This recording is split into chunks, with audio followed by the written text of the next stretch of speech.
Yen besuk Maryang eman yen wonten grahana ning sasi srengenge kembar liu. Terus nih. Lintang alit gumlaring siti. Ngono.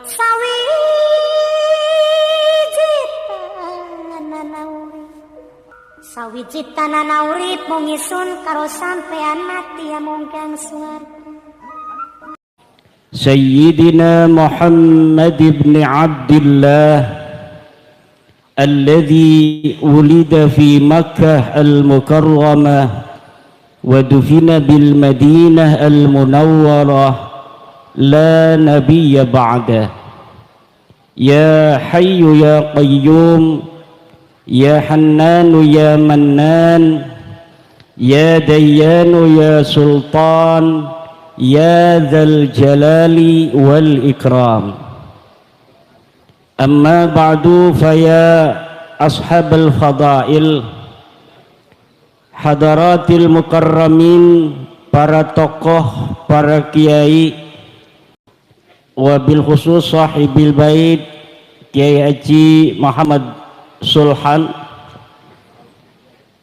orang tua kita bersama dari Jetis Al-Mukarram, sahibil fadilah Ayahanda Kiai Wahib Mahfuz, Ketua Perjuangan Wali Songo Indonesia Kabupaten Kebumen Kiai Haji Musta'in, Kiai Haji Buntas, Kiai Haji Bahri, Kiai Haji Muntaha, dan seluruh para kiai-kiai yang hadir, Ketua PCNU Kabupaten Kebumen, Ketua Ansor Kabupaten Kebumen, Panglima Banser, Panglima PWI yang mewakili dari Kepolisian Republik Indonesia, Tentara Nasional Indonesia, para kesepuhan Kampung Kaliwungu, Desa Klirong, Desa Kaliwungu, Kecamatan Klirong, Kabupaten, Provinsi, Negara, Presiden, makan siang, alhamdulillah. Baru kali ini selama Indonesia merdeka ada makan siang gratis, alhamdulillah. Ibu-ibu ndak usah masak, suaminya kasih aja makan siang Prabowo gitu, alhamdulillah. Desa Klirong ini, Klirong, Desa Kaliwungu itu di Kendal, ada pondok pesantren Kaliwungu, ada Apik, ada Aris, ada pondoknya Dim dan lain sebagainya. Saya pernah ngaji tafsir Jalalain dengan Asirul Jalil di Kaliwungu. Desa Kaliwungu, Kecamatan Klirong. Ini Klirong ini kali punya rong, terowongan. Jadi rong itu terowongan kan. Ini adalah jejak-jejak daripada kemegahan Kesultanan Mataram. Prajurit-prajurit Mataram itu zaman dulu sudah bisa membuat terowongan dari Mataram sampai Kebumen.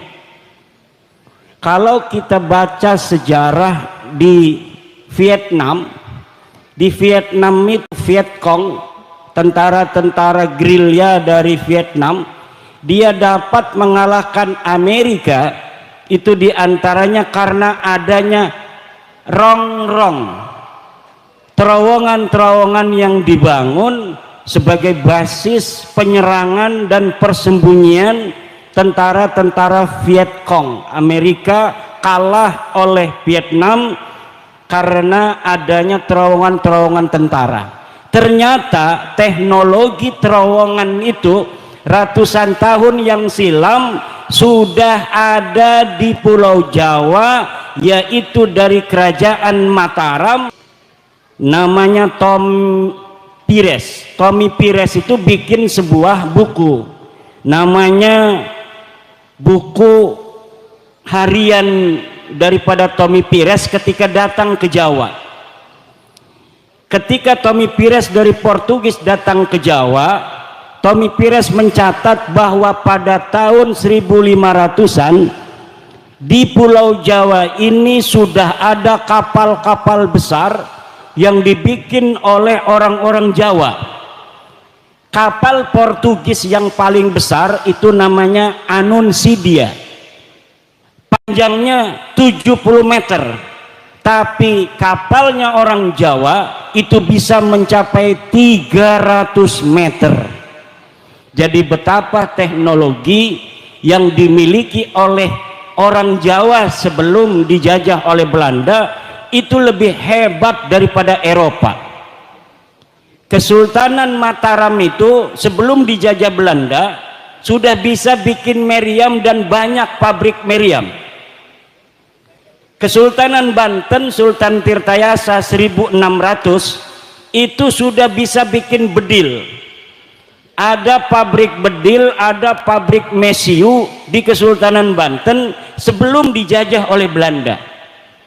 Setelah dijajah oleh Belanda, kebesaran kita sebagai orang Jawa kemudian hari demi hari dikikis, kemudian diberikan sejarah-sejarah palsu bahwa orang Jawa orang primitif, orang Jawa leluhurnya tidak hebat, orang Jawa leluhurnya kampungan, sehingga satu generasi demi generasi itu tertanam di hati orang-orang Jawa bahwa orang Jawa bukan orang yang maju di masa lalu.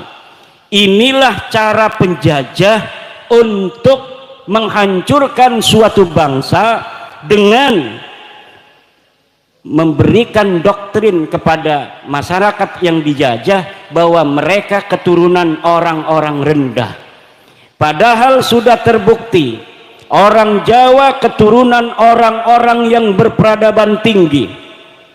Peradaban di dunia ini yang tersisa hari ini selain di Mesir, Yunani, juga di Indonesia. Borobudur, Roro Jongrang, Prambanan, Gunung Padang, itu adalah sisa-sisa bahwa leluhur kita dulu adalah orang-orang yang hebat, orang-orang yang maju. Maka jangan mau diomongin bahwa kita ini keturunan orang-orang rendah, orang-orang Jawa keturunan orang-orang primitif yang tidak tahu teknologi. Itu semua adalah doktrin untuk menjajah kita orang Jawa, orang Nusantara, agar apa? Agar kita menjadi mudah untuk dikuasai bangsa asing, bangsa selain bangsa Indonesia. Nah, Isra Mi'raj pada hari ini, Kampung Kaliwungu, Desa Kaliwungu ini, selain ngomong masalah sholat, juga ngomong masalah teknologi. Karena Isra Mi'raj ini menjadi sebuah isyaratan teknologian bahwa dulu Nabi Muhammad ketika Isra Mi'raj itu kalau dipikirkan secara biasa, secara sederhana tidak mungkin orang dari Mekah menuju ke Palestina dalam waktu 1 malam. Dengan onta saja 1 bulan pergi, 1 bulan pulang. Kenapa ini 1 malam? Belum mi'raj ke langit, pulang lagi sebelum subuh. Ini adalah tantangan teknologi bagi umat Islam, bahwa umat Islam tidak boleh ketinggalan teknologi. Sebelum Nabi Muhammad itu diisrokan, dibelah dadanya. Ini adalah tantangan kedokteran, bahwa manusia itu dadanya bisa dibelah tapi dia masih bisa tetap hidup. Yang sudah dibelah banyak itu perempuan tapi nggak isro-isro. Betul apa tidak? Kadang-kadang satu ibu-ibu dibelahnya 3 kali tapi nggak isro-isro. Mi'raj mungkin Mi'raj itu artinya naik. Ya kalau Isra itu berjalan di waktu malam, tukang nyari kodok juga Isra itu lugatan. Kalau naik itu Mi'raj. Mi'raj itu asal makna lugawinya naik. Jadi setiap yang naik-naik itu adalah Mi'raj. Orang naik kelapa itu lagi Mi'raj. Naik motor itu namanya ibu-ibu Mi'raj. Isra Mi'raj. Subhanalladzi asra bi'abdihi laila minal masjidil haram ilal masjidil linuriyahu min ayatina innahu huwas sami'ul basir. Innahu huwas. Subhanalladzi asra, maha suci Allah yang telah memperjalankan hambanya. Hadaya dulu anna nabiyya urija bil jasadi war ruh li'anna Allah abbara bi abdi abdun ruhan wa jasadan. Jadi Nabi itu Isra Mi'rajnya ruh dan jasadnya, bukan hanya jasadnya saja, nggak ada ruhnya, orang mati itu mah. Bukan hanya ruhnya saja tanpa jasad, itu namanya orang ngimpi. Tetapi Isra Mi'raj itu ruhan wa jasadan, ruh dan jasadnya. Falidzalika abbara bi subhanallah. Subhanallah ini adalah menunjukkan hal yang besar. Kalaulah Nabi itu Isra Mi'rajnya hanyalah ngimpi, nggak usah pakai subhanallah. Wong saya juga pernah ngimpi, betul apa tidak? Kita adanya di Kebumen, ngimpi ke Jakarta. Itu aneh apa tidak? Tidak biasa. Tidak usah pakai subhanallah. Tapi karena Allah mengatakan subhanalladzi hada yadullu ala anna qaunil mi'raj bil jasadi war ruh. Li'annahu amrun mustaghrab, amrun ajib, sesuatu yang aneh, sesuatu yang luar biasa. Falidzalika abbara bi subhanalladzi. Kalaulah mimpi nggak usah pakai subhana. Ini orang yang tidak percaya Isra Mi'raj ini jangan gegabah, hukumnya kafir, Bu. Kenapa? Karena dalilnya Isra itu qat'iyyud dilalah wa qat'iyul wurud, qat'i hukumnya. Kalau Mi'raj itu hanya fasek. Orang yang tidak percaya Nabi Muhammad itu Mi'raj jasad dan ruhnya itu fasek. Tapi tidak percaya pada Mi'rajnya mutlaqan itu hukumnya kafir. Li'annahu sabitun bil ijma'. Sabitun bil ijma' wa man angkara ma sabata minad dini bil ijma'i fahuwa kafir. Orang yang tidak percaya adanya sesuatu yang telah tetap sahih dari agama, maka dia hukumnya kafir. Wal mi'raju sabitun bil ijma' bi annahu waqi' walakin ikhtalafal ulama fi annal mi'raja bil jasadi am birruhi ma'an. Qalatil mu'tazilah, kata orang Mu'tazilah, kalau Isra Mi'raj betul jasad dan ruh. Tapi kalau Mi'raj hanya ru'yah manamiyah. Apa namanya? Ru'yah manamiyah, ngimpi saja kalau Mi'raj. Tapi Mi'rajnya terjadi. Karena itu sabitun bil ijma bil ahadisil mutawatirah. Hadis-hadisnya mutawatir. Nabi pergi ke langit pertama, nggak boleh masuk dengan Jibril. Ditanya, hei Jibril, kamu siapa? Saya Jibril. Wa man ma'aka, siapa yang bersama kamu? Muhammad. Aursila, apakah dia sudah diangkat jadi rasul? Naam. Tafadhal. Baru masuk.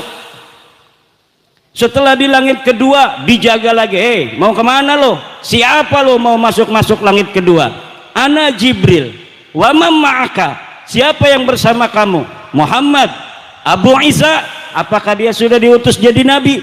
Betul, dia sudah diutus. Baru buka.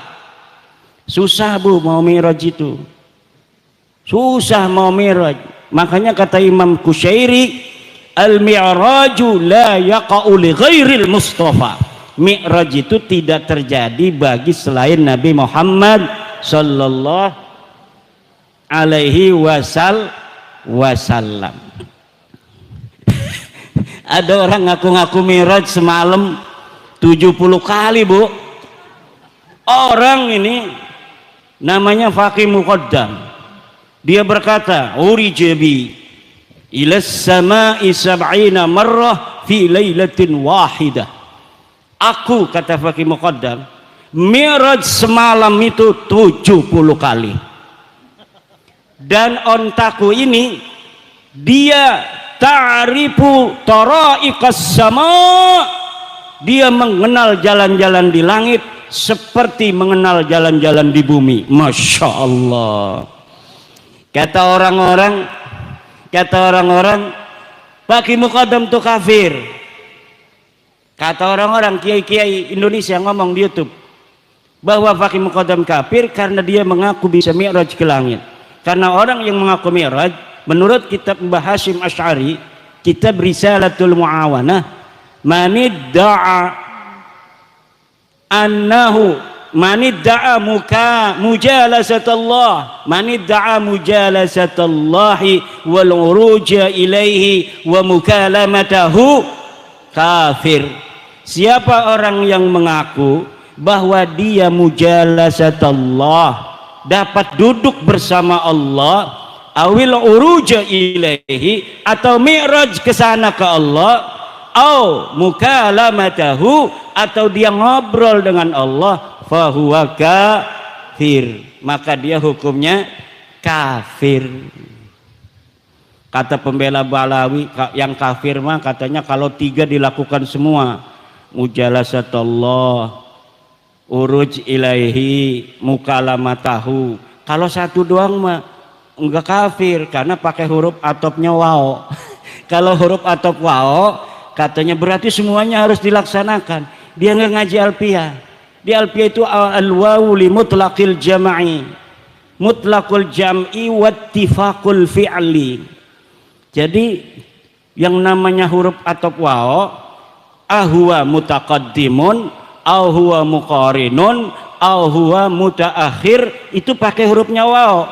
Bisa lebih dahulu, jaa zaidun wa amrun, itu mutlaqul jam'i, pokoknya datang ki Zaid dan ki Amr. Bisa ki Zaid dulu yang datang, bisa ki Amr dulu yang datang, bisa bareng-bareng datang.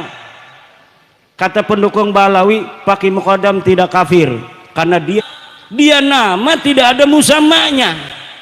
Namanya dikarang di abad 9, keramatnya dikarang di abad 9, ceritanya dikarang di abad 9, dikatakan hidupnya tahun 653 Hijriah, digelati, dilihat di tahun 653 dalam kitab-kitab yang ada di tahun itu, banyak yang dikarang oleh para ulama, tidak ada di Tarim tahun 653 Hijriah dan sebelumnya, karena wafatnya 653. Itu ada seorang yang bernama Faqih Al-Muqaddam pernah hidup di Tarim. Jadi pengakuannya itu pengakuan yang dalam ilmu hadis disebut maudhu'un. Apa? Maudhu'un, palsu. Sejarahnya palsu, ngaku turunan nabinya juga palsu. Ini apa maksudnya? Suruh minum. Masya Allah, baik sekali ini. Namanya Kang Mas Saifuddin, sedulur dengan saya, Imaduddin Saifuddin. Tiangnya agama, pedangnya agama. Istrinya berapa dia? Masya Allah, kasihan amat. Hampir 2 nggak jadi. Ya namanya masyarakat kan ikut Pak Camatnya. Kalau Pak Camatnya minas suja, maka masyarakatnya minas suja. Kalau camatnya minal khaifin warra'iyatu aula.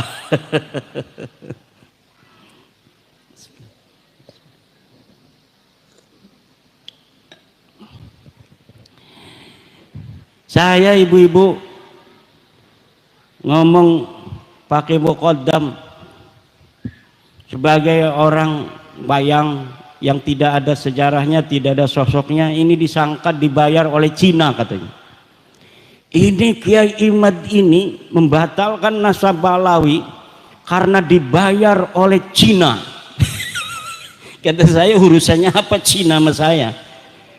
Apa untungnya Cina itu sama batalnya nasab Balawi?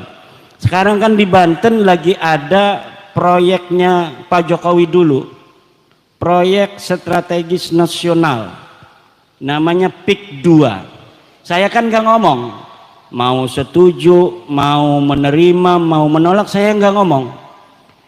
Itu banyak orang-orang yang musuh-musuh Pak Jokowi itu sekarang lagi menolak proyek strategis nasional PIK 2. Lalu karena saya diem aja, tuh lihat Kiai Imad, kalau nasab Habib aja dikejar, tapi adanya penjajah Cina katanya di Tangerang, Banten, dia diem saja. Aktivis-aktivis sudah menolak, tapi Kiai Imad diam saja. Itu tanda bahwa isu nasab ini dibayarin oleh Cina PIK 2 katanya. Bos, itu PIK 2 itu proyeknya Baklawi bos. Aguan itu orang Cina, tapi yang ngejalanin proyeknya itu Baklawi, namanya Mu'annas Al-Aidid. Dia Baklawi, dia Kabib. Kalau saya ngelihat Baklawinya saya langsung nolak. Tapi orang nolak, orang menerima itu harus tahu apa yang ditolak, harus tahu apa yang diterima. Jangan kita nggak ngerti apa-apa kita menerima, jangan kita nggak tahu apa-apa kita menolak. Saya nggak ngerti PIK 2 ini jenis kelaminnya apa, ini makhluk model apa ini PIK 2. Kenapa? Karena saya belum mendapat penjelasan sebenarnya seperti apa, proyeknya apa, manfaatnya apa, kerugiannya masyarakat apa kalau diterima.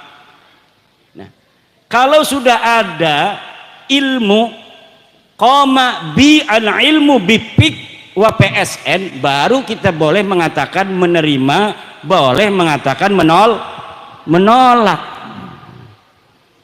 Karena saya komisi fatwa, ketua komisi fatwa Majelis Ulama Indonesia Provinsi Banten, kemarin saya di SMS, Kiai hari Minggu tolong survei di PIK. Ini dari perintah MUI Banten. Nanti komisi fatwa yang menentukan secara maqasidus syariah apakah diterima ataukah tidak. Kata saya, buat apa kalau kita terjun ke lapangan tapi tidak tahu master plan-nya apa? Saya mohon dikirimkan dari PIK gimana, dari bapedanya gimana, dan alhamdulillah sudah dikirimkan baru kemarin di mobil. Saya baca, tinggal saya terjun ke lapangan, baru setelah kita tasawur. Nah, kita menentukan hukum itu harus tasawur. Al-hukmu bisyai'i far'un an tasawurihi. Menghukumi sesuatu adalah cabang dari tasawurnya. Kalau kita menghukumi sesuatu, menerima atau menolak tanpa tahu tasawurnya, maka itu orang gendeng. Tasawurnya dulu, tasdiknya dulu, lalu bagaimana manfaatnya, madaratnya kita timbang secara maqasidus syariah, baru kita menentukan sikap.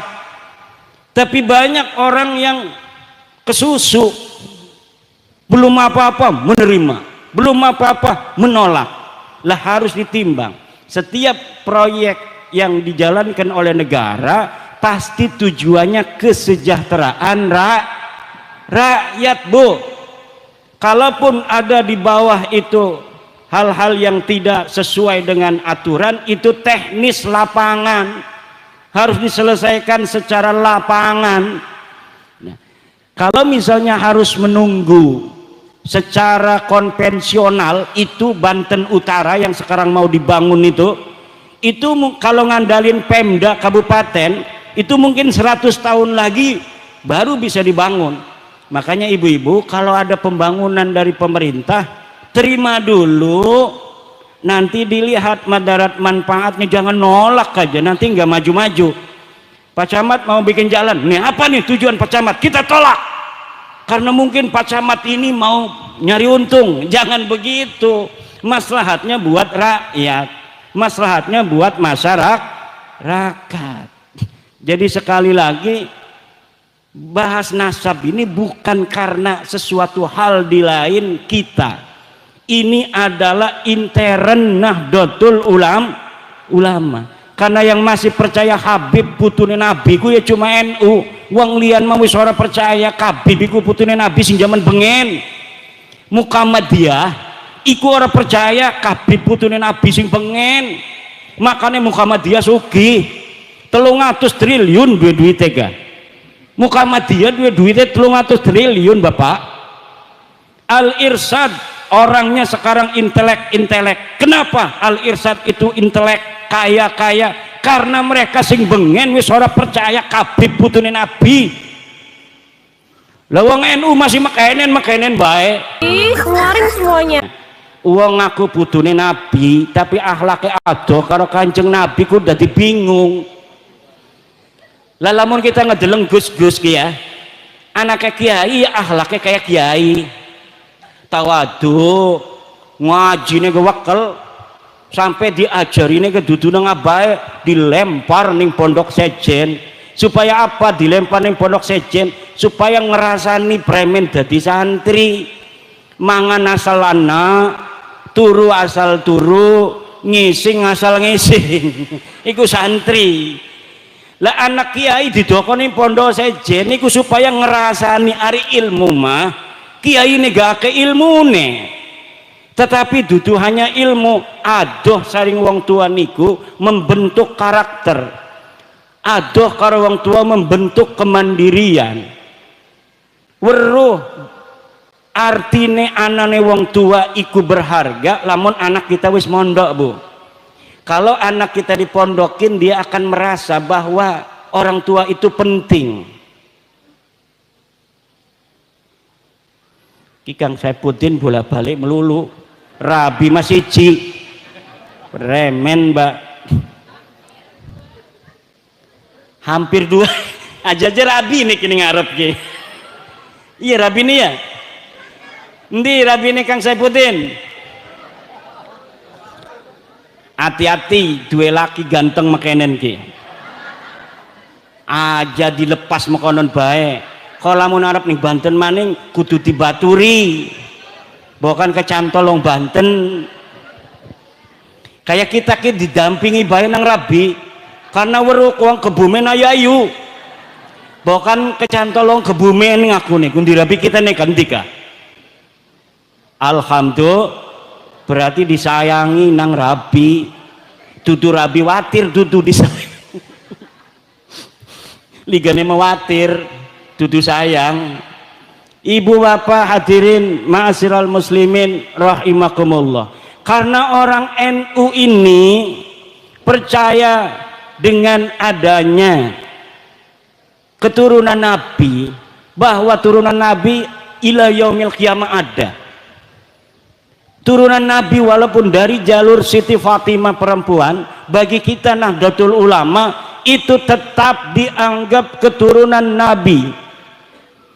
Sampai kiamat nanti Imam Mahdi akan muncul dari keturunan Siti Fatimah radhiyallahu anha. Engkau bu kiamat ku anak perang besar. Wong Banten, wong Kebumen jadi siji di bawah bendera Imam Mahdi. Siapa namanya? Imam Mahdi.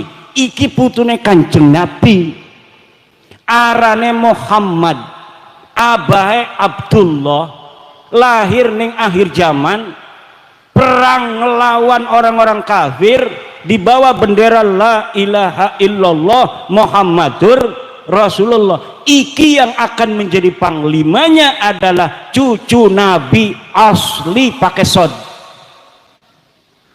Makanya kalau sekarang ini Bu, kita biarkan orang-orang yang bukan turunan Nabi ngaku-ngaku putune Nabi, iki bahaya. Karena engkone anak uang ngaku-ngaku Imam Mahdi palsu, ngaku Imam Mahdi padahal duduk Imam Mahdi. Darane ngajak ning surga, ligane ngajak ning neraka. Bahaya. Maka wajib yang bagi likulli ahadin ayyakuna lahu ghiratun fi hadan nasabi syarifi hatta la yantasiba ilai ahadun illa bihaqqin, qalahu Ibnu Hajar Al-Haytami. Wajib yang bagi bima'nal wujub, wajib bagi siapa saja untuk mempunyai kecemburuan akan nasabnya baginda Nabi, sehingga tidak ada yang berani ngaku-ngaku putune Nabi illa bihaqqin, kecuali dengan hak. Apa maksud illa bihaqqin? Pertama, harus bisa dibuktikan secara ilmu nasab. Coba deke ngaku aran-arane putune Nabi ku sapa-sapa. Oh je pulan bin pulan bin pulan bin pulan. Analakan yang kitabe. Wah, iki kabib-kabib wis tak teliti Bu. Lakan yang kitab-kitabe ngaku putune Nabi ning Indonesia. Dheweke teka 100 tahun sing wingi ngaku ning Indonesia teka iku putune Kanjeng Nabi. Wong Indonesia ngormati. Duwe ayam siji dinekno, duwe wedhus siji dinekno, duwe rabi kadang-kadang dinekno. Nah, untuk bila ligane barang diteliti dudu putune Nabi, dudu putune Nabi.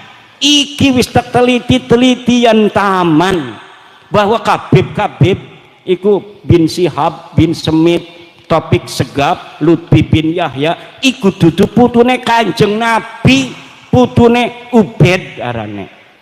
Mang Ubed iku digelati ning sejarah laka arane laka uwong. Laka arane laka uwong. Katanya mengaku dia hidup 383 Hijriah. Ngaku jadi putune dadi anake Ahmad bin Isa. Ahmad bin Isa iki putune Kanjeng Nabi asli. Ana ning kitab Tahdhibul Ansab nulis anake Isa bin Muhammad arane iku apa Ahmad bin Isa. Iki putune Nabi asli. Nah, kemudian si kabib-kabib iki ngakune putune Ahmad bin Isa iki saking anake sing arane Ubed. Lah Ubed kita gelati ning kitab-kitab iku laka anake Ahmad bin Isa arane Ubed. Ahmad bin Isa putune Kanjeng Nabi asli iki duwe anake cuma telu, Muhammad, Ali karo Husain. Ora ono sing arane Ubed. Lah Ubed iki anake sapa? Ya dudu anake sapa-sapa, wong-wonge gelak aja. Uli nulis-nulis doang. Sikiki misalnya ana wong pengen ngaku putune Sunan Gunung Jati, arane Saifuddin misal, contoh doang. Arane Saifuddin, cuma deke inget aran abai doang. Abai emang Saifuddin ku sopo? Misalnya Sahrudin ya, Saifuddin bin Sahrudin kan Sunan Gunung Jati 500 tahun sing wingi. Lah orang urus sapa-sapa diukur nang deke otake cerdas. Lamun zaman siki sampai Sunan Gunung Jati tahun 1570 berarti kudu ana aran wong 20. Lah deke ora kawang siji-sijine tulis pe uli ngarang Saifuddin bin Sarudin bin Samsuddin bin Nasruddin bin Jalaluddin bin Khairuddin sampai bin Sunan Gunung Jati. Tidak berdasarkan cerita sejarah yang asli, tidak berdasarkan kitab nasab, ora takon-takon wong Banten premen nasabe wong Banten, ora takon-takon wong Cirebon premen nasabe wong Cirebon ning Sunan Gunung Jati. Barang diakuraken wong Cirebon Sunan Gunung Jati duwe anak pasarean sing duwe keturunan ning Cirebon, ning Banten arane Hasanuddin, laka arane Saipuddin. Iki mang jere mang Saipuddin si Kiki ngakuni Sunan Gunung Jati deke Saipuddin bin Anu bin Saipuddin maning bin Sunan Gunung Jati. Pas diteliti kepada manuskrip asli yang ada pada tahun 1500 Masehi, Sunan Gunung Jati dua anaknya lanang roro ning Cirebon siji sing duwe keturunan arane Pasarean nurunaken keluarga buntet Gus Abbas ketua umum PWILS, ning Banten nurunaken Maulana Hasanuddin dua keturunan para raja-raja Banten. Laka anak Sunan Gunung Jati arane Saipuddin. Lah iki kira-kira diterima ta boten ku? Mang Saipuddin ngaku putune Kanjeng Nabi, putune Sunan Gunung Jati setelah 550 tahun dari hidupnya Sunan Gunung Jati. Sementara kitab-kitab yang ada menerangkan anak yang berketurunan laki-laki dari Sunan Gunung Jati cuma Pangeran Pasarean dan Maulana Hasanuddin Banten. Pasti ki aran Saipuddin ngakune Saipuddin niki anak Sunan Gunung Jati mbeke lahir di dokoning perahu, kemudian di tengah kening laut kegawa sampai kali manjing ning Kebumen, terus barang wis manjing ning Kebumen dijukut nang wong Kaliwungu ko makame digawe nang Kang Saipuddin makame ning Kaliwungu, makam Pangeran Saipuddin bin Sunan Gunung Jati Syarif Hidayatullah. Ya wong ari sing bloon mah percaya banget. Wih jere wong-wong lian sing ora percaya, wah iki palsu iki aja suudon ning wong Islam kudu husnudon, wis dipercaya be menawi teh bener bukan duraka kewalat sirah ning Mang Saipuddin. Lah siki ge makonon, Bu. Saya bawa dalil nih bahwa pengakuan KB Balawi sing ngaku putune Nabi itu palsu. Deke ngaku ning tahun 895 mulai ditulis oleh Ali Asakron.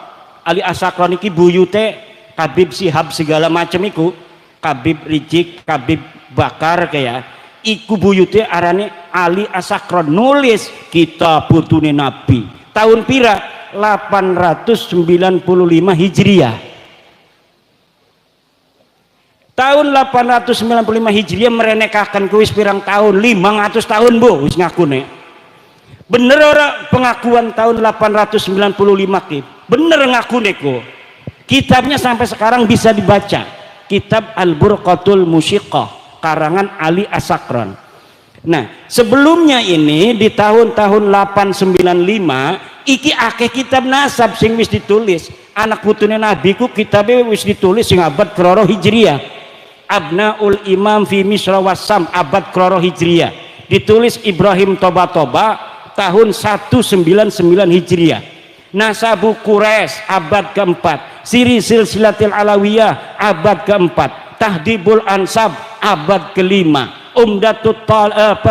Muntaqilatut Talibiyah abad kelima. Al-Majdi abad kelima. Sajarah Mubarakah abad ke-6. Al-Asili abad ke-7.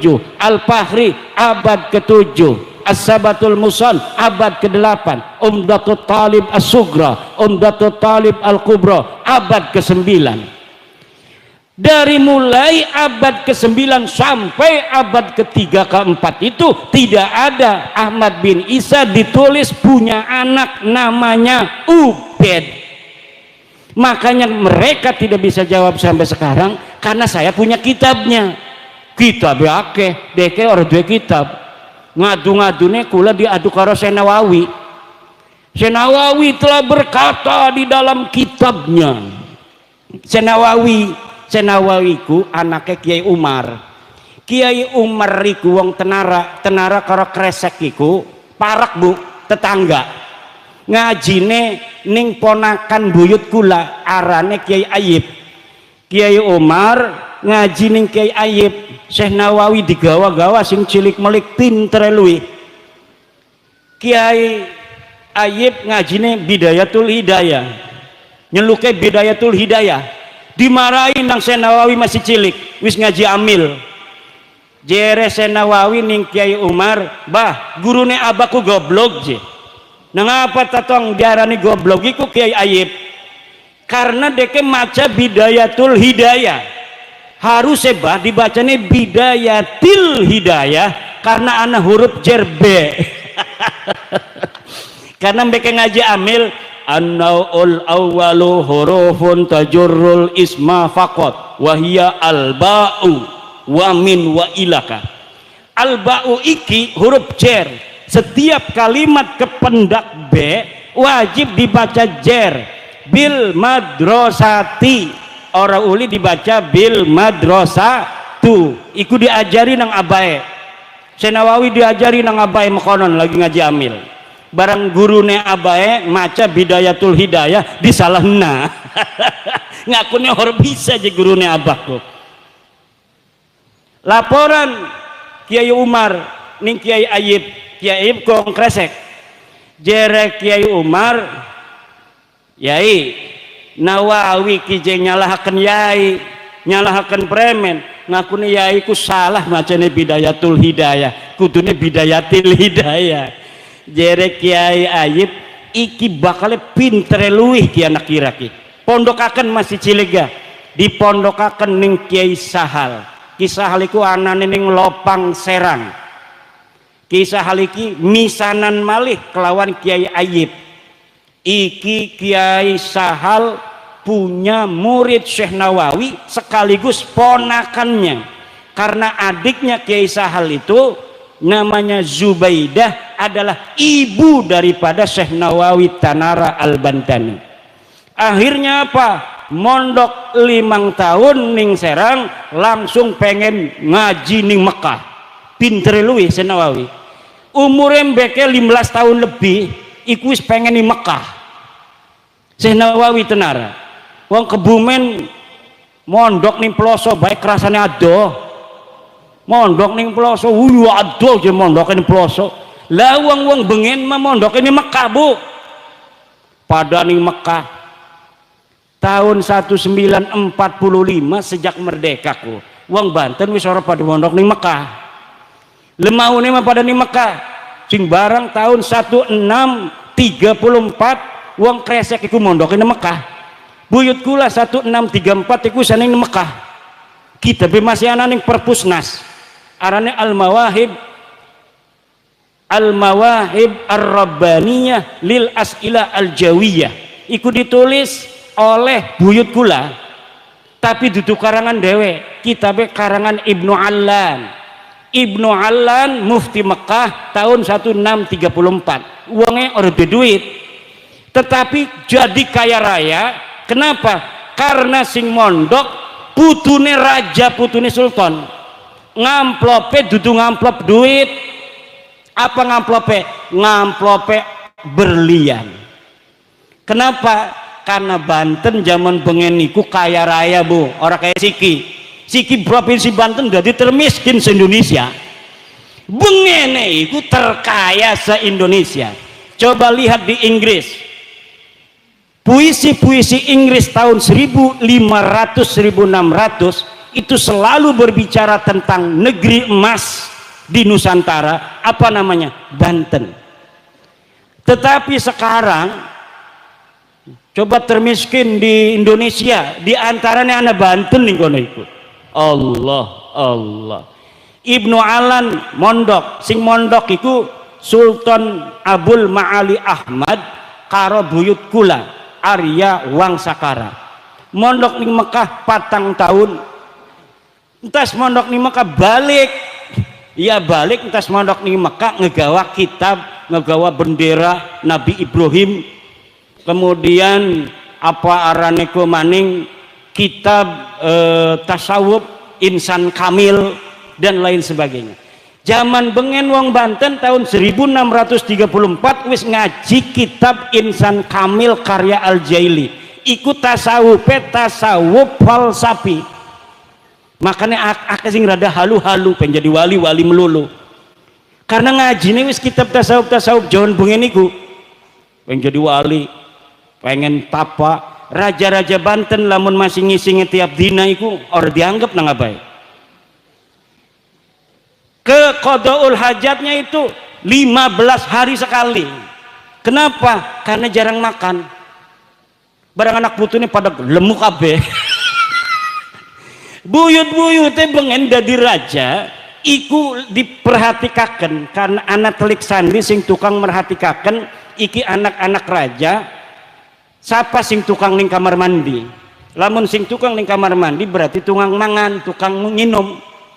Nah, iku Sultan Maulana Hasanuddin 15 hari sekali masuk kamar mandi nih. Masya Allah. Maulana Yusuf masih mengkonon, Maulana Muhammad Nasruddin masih mengkonon, masih nom mati tapi dek kema perang mati ning Palembang.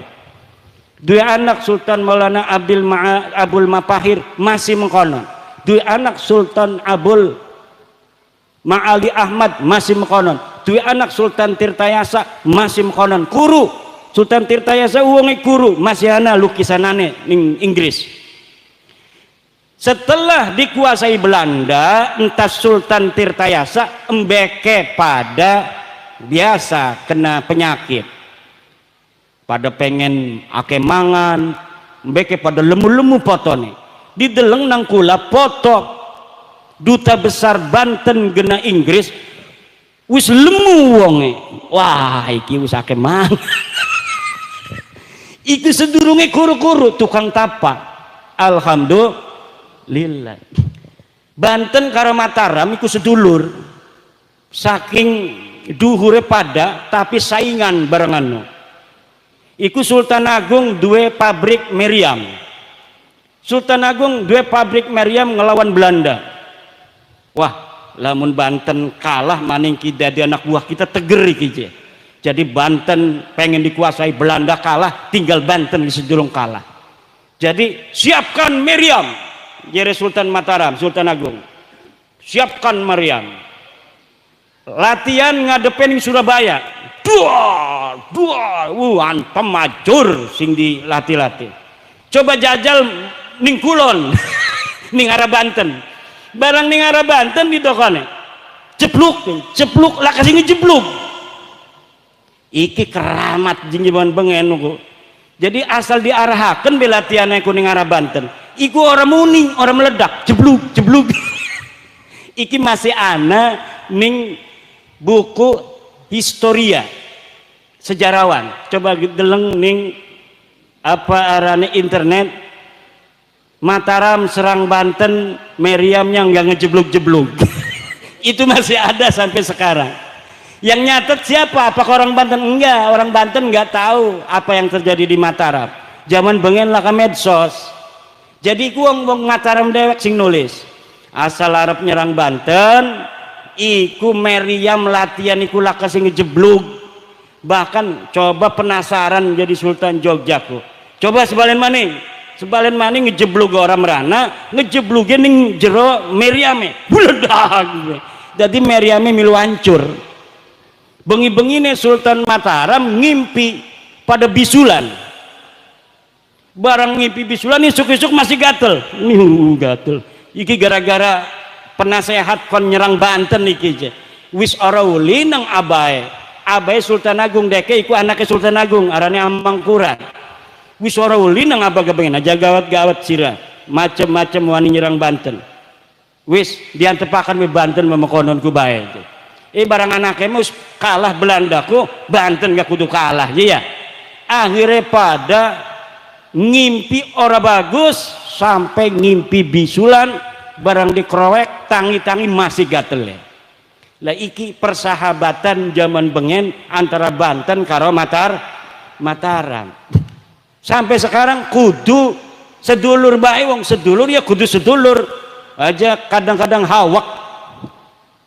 Wih, lamun kabeh mah teger ki dikuasai ya. Aja macam-macam iku. Ibu bapak hadirin ma'asyiral muslimin rahimakumullah. Dalam jam rolas kulane ayun wenten acara male adoh ning daerah Jawa Barat ning gunung dados perjalanannya itu 8 jam yai. Jadi nanti nggak mampir lagi yai ke Jetis habis ceramah ini karena tadi udah makan dulu akan langsung menuju ke Jawa Barat ning gunung supaya kita sebagai warga NU iki pada paham kabeh bahwa Habib iki dudu nabi. Lamun wis paham kita ora bisa ditipu.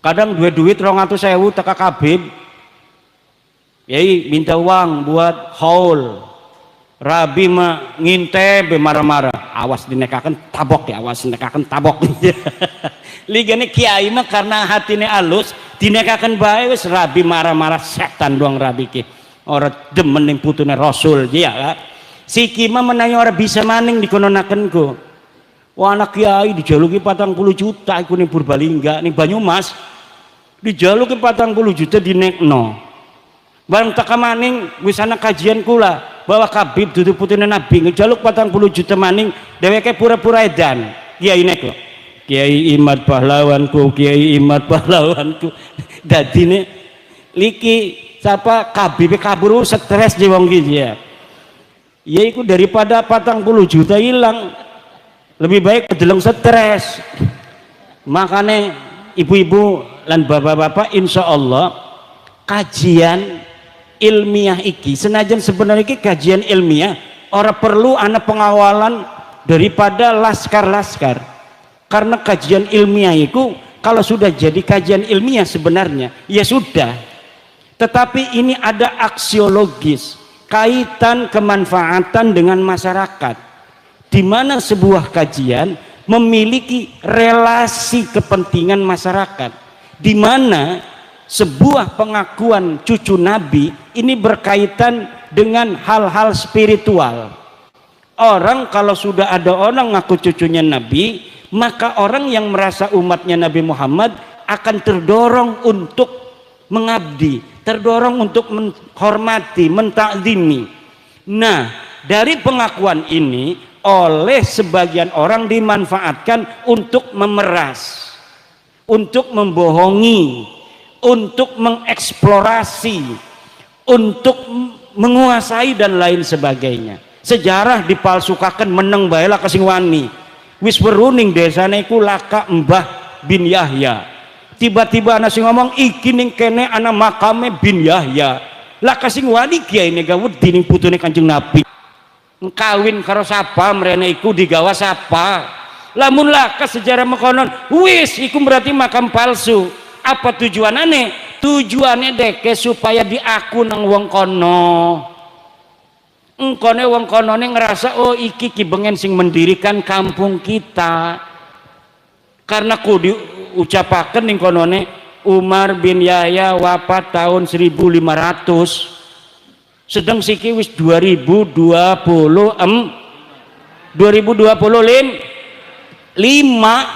ratusan tahun wis.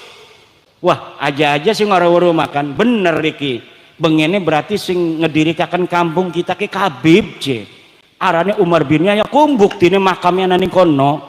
Jadi barang teka wong ngaku putune Umar bin Yahya iki, wah tuh wong kampung Kaliwungu pada ngormati kabeh. Ikilah pendiri daripada kampung kita ki, anak putuneku dihormati. Ana sing mai lepet, ana sing mai sintrong, ana sing mai duren, ana sing mai duit, ana sing wis segala-gala. Balik dheweke, "Hoi, mobil penuh, alhamdulillah." Ku supaya makanan ku bu nipu-nipuneku. Sedang wong Jawa iki diajarine tata krama, terima kasih ning wong sing wis pernah berjasa.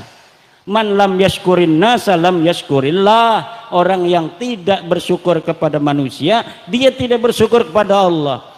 Jadine wong kita kene mah nang apa? Uang baik-baik iku sing nyaman bengen abae anaknya dihormati karena ngerasa terima kasih nih abah tuane bengen. Nangapa anak-anak kiai gampang dihormati nang para wong desa karena inget abae bengen gitu badan. Nah siki anak wong ngaku putune nabi komo pisan wong anak kiai be dihormati komo ngaku putune Kanjeng Nabi. Lamun uangnya bener putune Nabi izin, ketika dia ketahuan cucunya Nabi dia malu menyembunyikan diri nggak ngaku-ngaku. Lamun putu asli ciri-cirinya makonon, lamun putu palsu mbek keteka assalamualaikum ana Ali bin Husain bin Yahya ana min dzurriyyati Rasul ana min ahli bait ana mau haul ana akan ngundang para ulama habaib. Biasanya habisnya 40 sapi 500 kambing. Udah kiai sapi aja 2, kiai sapi aja 2. Kalau kiainya model saya yang nggak punya duit aman. Tapi kalau kiainya model Kiai Wahib yang banyak duitnya, waduh, sapi minimal mintanya 2, 1 dikasih itu. Gitu badan. Kalau datang ke saya yang nggak punya duit ya susah. Tapi kalau kiainya yang punya duit, mahabbah kepada nabinya tinggi, gampang dibohongi, gampang tipu. Bapak Camat pengen naik jadi bupati, insya Allah tidak pakai partai lagi, nanti akan jadi bupati. Kata Pak Camat, goblok lo, orang jadi bupati harus punya partai. Katanya nggak usah, nanti akan jadi bupati sendiri, paling jadi PJ itu. Tapi ada maharnya Pak Camat, maharnya itu cukuplah kalia, karena bupati paling kalia. Tapi kalau presiden mau nyalon presiden datang kepada cucu Nabi, Allah, masya Allah, alhamdulillah, khair, Alphard, mintanya Alphard itu kalau calon presiden gitu. Tapi kalau calon lurah ya biasalah motor Honda gitu. HP kalau pengen jadi RT itu. Ya jadi yang model-model begini yang tidak baiknya insya Allah dengan adanya kajian ini orang-orang baiknya juga ada dari mereka. Tapi banyak yang gak baik begini yang keliling-keliling ini nanti tidak akan ada jalan lagi untuk menipu masyarakat wabil khusus Nahdlatul Ulama. Karena kalau orang Muhammadiyah wis ora percaya sing bengen makanya sugi-sugi. Wong Ali Irsad ora percaya, wong HTI ku ora percaya, wong PKS ku ora percaya senajan sikine baturan kayak kuma kepentingan politik, atine mah dek ora percaya. Tapi wong NU senajan sejen pilihan presidene, senajan sejen partai ye, lamun ana wong aku turunan Nabi, iku pasti dihormati. Kenapa? Karena cinta kepada baginda Nabi. Oleh karena itu kita harus semuanya mempunyai kepedulian, ustadznya di kampung, kiainya, pemudanya, ansornya, MWC-nya, untuk memberi kesadaran pada masyarakat. Jangan mudah percaya pada orang-orang yang mengaku cucunya Nabi. Takoni lamun deke ngaku putune Nabi, haplogrupnya apa? Kalau bilang haplogrupnya J1, kemungkinan besar cucu Nabi. Tapi Kabib iki wis dites DNA, iku haplogrupe G. Iku wong India. Wong India pindahan sing Kaukasus, pindah sing Kaukasus ning India, pindah ning Oman ning Mirbat, pindah ning Yaman. Iku dudu wong Yaman acan. Dudu wong Arab acan, wong endi? Wong India. Makane Najwa Shihab wis di tes DNA deleng ning internet, hasil DNA Najwa Shihab iku 48% mitokondrianya itu berasal dari India. Dudu wong Arab. Mudah-mudahan barokah semua orang Kaliwungu ama Allah Subhanahu wa taala diangkat derajatnya. Sugi kabeh anaknya jadi kiai, jadi presiden, nambah kabeh rabine, amin. terutama Kang Saifuddin. Rabine marah aja digaweni duren kiai mengkonon puji. Ibu bapak hadirin masyaallah muslimin rahimakumullah, nuhun para kiai, mohon maaf bercanda-bercanda